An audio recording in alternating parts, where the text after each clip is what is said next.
You've tuned in to the Top 10 Gardener with garden expert Ken Lain. Join him daily as he answers timely garden questions that are sure to make a difference in your gardens. Now welcome your host, Ken Lain.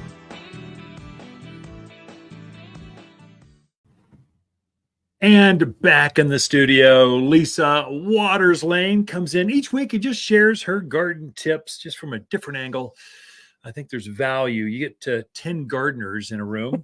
You're bound to get about 12 or 15 different opinions or ways to do things. And so I think there's value. That's part of the reason that gardening is so social. So it's a group effort. It's not something you do on your own. It's something you research. And at any age, no matter how much experience, you never stop learning gardening, which is what I love about it. That so welcome, Lisa. Thank you. So what do you got for us this week? What's going on in your garden? Well, so we've had a very nice, pleasant winter so far. So we have some windows that face out front in our yard. And I was looking out the windows the other day and there were just, I don't know, at least maybe dozen or more little finches, little birds out there in the front yard. And they were just as busy as could be and happy as could be.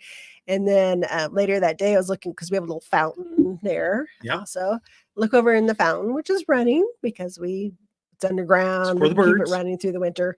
And there were some birds in there just kind of bathing in there. Fun. And it was just, I was thinking about, we always think about birds maybe in the summer. Everybody thinks of the hummingbirds and attracting them.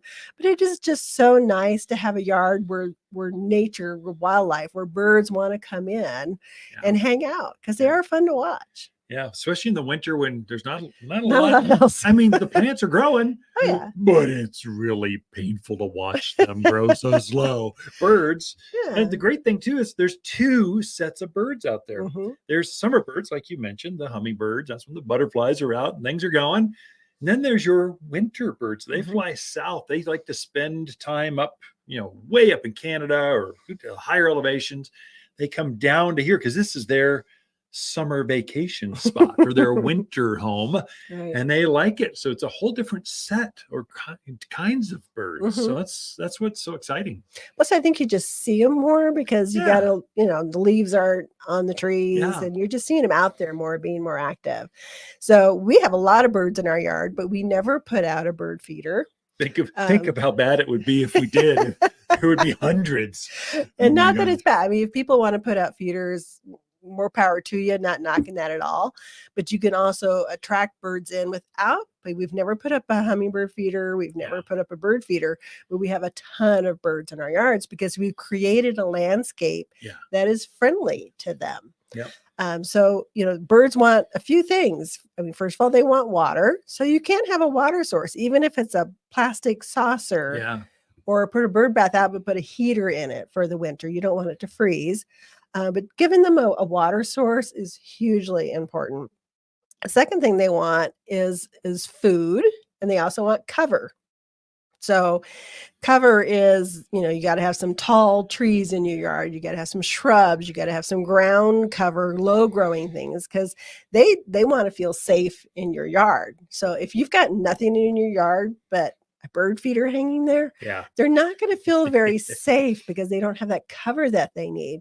And there's some birds that, they spend a lot of time up in the treetops. They don't really go to the ground too much. And then you got those birds like quail that pretty much hang out on the ground, and they like that ground cover where they can retreat and hide if they need to. So those things are very important. So you can put a landscape in that gives them cover, but also gives them a food source.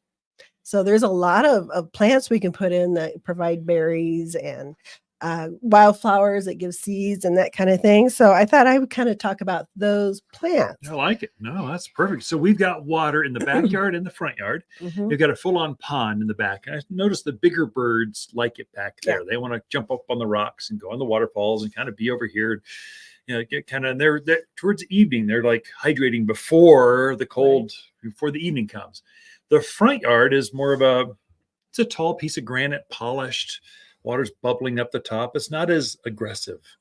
And the smaller birds, and the robins, I'd say not all small birds, but the smaller birds in general like the front front one. Not that they won't go in the back, but they just would prefer the front one. And we've adjusted them so they run during the day, right? So they don't freeze. So everything's running during the day when the birds are out. So it's like 11 to 4. We're running the water features, right. the pond, and the fountains We've for even the birds. We've had a crane in the back pond.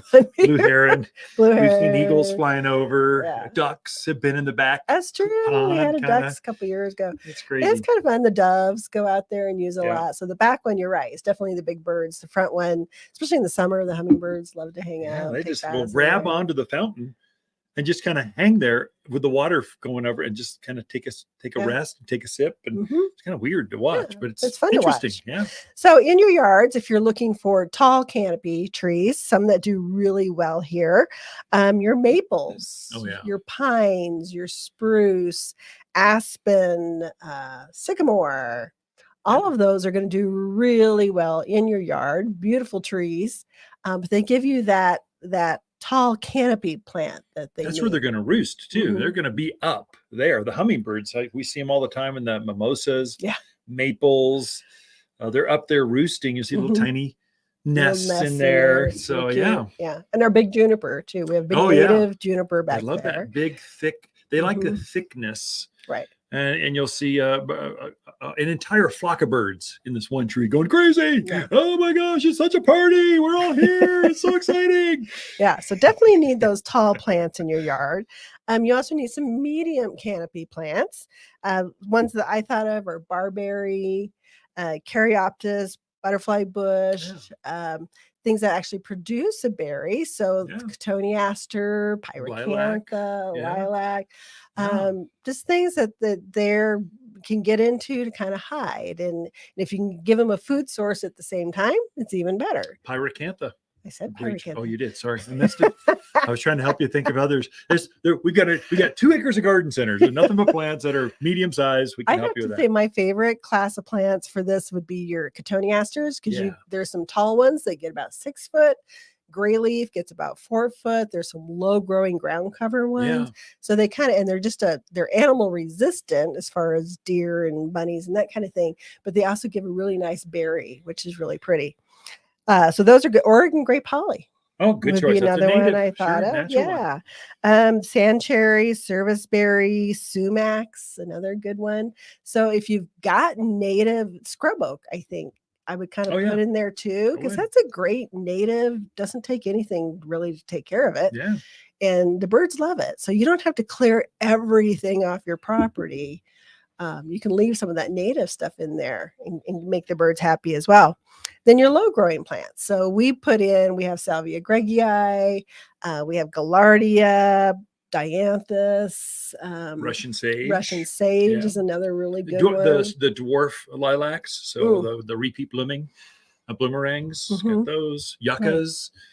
There's a bunch. Oh, there is. And so even in the summertime, you can do a lot of annuals. Your zinnias, things like that the birds love to come in.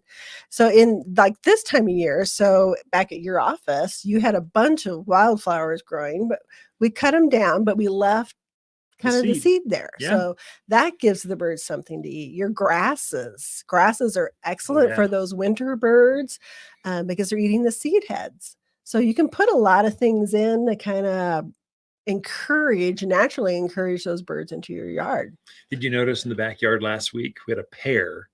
There's 2 roadrunners working the wildflowers back here. They must be eating, I don't know, seed or grub, something. They're out there. Something's back there for them. They're loving it. They're just camped out. They're up on the fence. They're looking at the corral.